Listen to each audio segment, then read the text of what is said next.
الحمدللہ جی آج ہماری پہلی نشست ہے۔ کچھ چیزوں پہ کہہ لیں کہ اب تعارفی میٹنگ بھی تھی، پلس کچھ چیزیں جو ہماری طے شدہ تھی ان کا طریقہ کار وغیرہ ڈسکس ہوا کہ کس پہ کس طرح عمل ہونا ہے اور کیا اس کا جو ٹائم فریم طے ہوا تو اس کے اندر کون کون سی چیزیں پوری ہونی تھیں۔ ہماری تقریباً ایک اچھے ماحول کے اندر ایک میٹنگ ہوئی ہے اور یہ بھی طے ہو گیا کہ نیکسٹ میٹنگ جو ہے وہ مظفر آباد میں ہوگی اور اس کا باقاعدہ ایجنڈا پہلے جاری کیا جائے گا اور انشاءاللہ امید رکھتے ہیں کہ جو نیکسٹ میٹنگ ہے اس سے پہلے ہماری تقریباً چیزیں سیٹل ہو جائیں گی۔ صاحب یہ بتائیں کہ آج کیا کوئی نئے جو مطالبات وہ ہمیں سننے میں آ رہے ہیں کہ کوئی ایف آئی آرز کے حوالے سے یا دیگر چیزوں کے وہ بھی آپ نے نہیں نئے اس طرح کے نہیں، ساری پرانی ہیں وہ آلریڈی ہماری چیزیں۔ ہاں کچھ جگہ پہ اوور رولز ہو رہا تھا،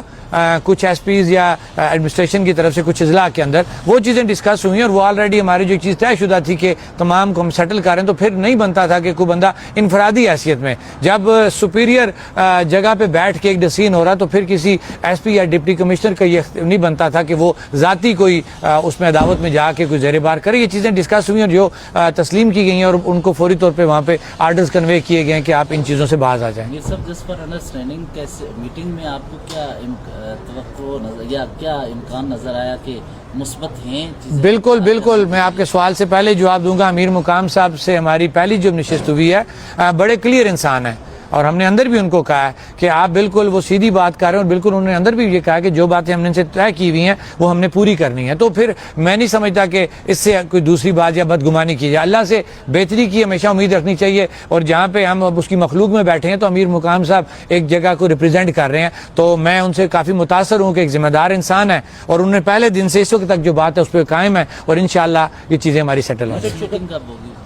15 دنوں کے اندر جو ہمارا طے شدہ ہے کہ منٹ صاحب اس کے بھی منٹ صاحب میٹنگ جاری ہو جائیں گے۔ ابھی ٹائپ ہو رہے تھے، لیٹ ہو رہے تھے، ہم نے نکلنا ہے، دور سفر ہے، تو صبح ہمارے پاس منٹ صاحب میٹنگ جاری ہو جائیں گے اور نیکسٹ جو میٹنگ ہے اس کا بھی اس کے اندر ذکر موجود ہوگا کہ 15 دنوں کے اندر مظفر آباد میں ہوگا۔ ایک کوشچن یہ بتائیں کہ ہم نے دیکھا کہ جو آپ کے گروپ کے بڑے کور ٹیم کے ممبر بھی ہیں سردار امان، ان کے حوالے سے چل رہی ہے خبر کہ بلکہ ایف آئی آر بھی سامنے آئی ہے پاکستان خالف بیانیہ کو ان کے خلاف ایف آئی آر ہوئی ہے، تو کیا کہیں گے آپ؟ سر دیکھیں، اس وقت ہم یہاں پہ آئے ہوئے تھے جموں کشمیر جوائنٹ عوامی ایکشن کمیٹی کا چارٹر آف ڈیمانڈ جو مذاکرات ہیں ان کو ڈسکس کرنے کے لیے۔ اس چیز کا میں آپ کو اس وقت جواب نہیں دے سکتا، سردار امان صاحب آپ کو اچھے طریقے سے اس پہ جواب دے سکتے ہیں۔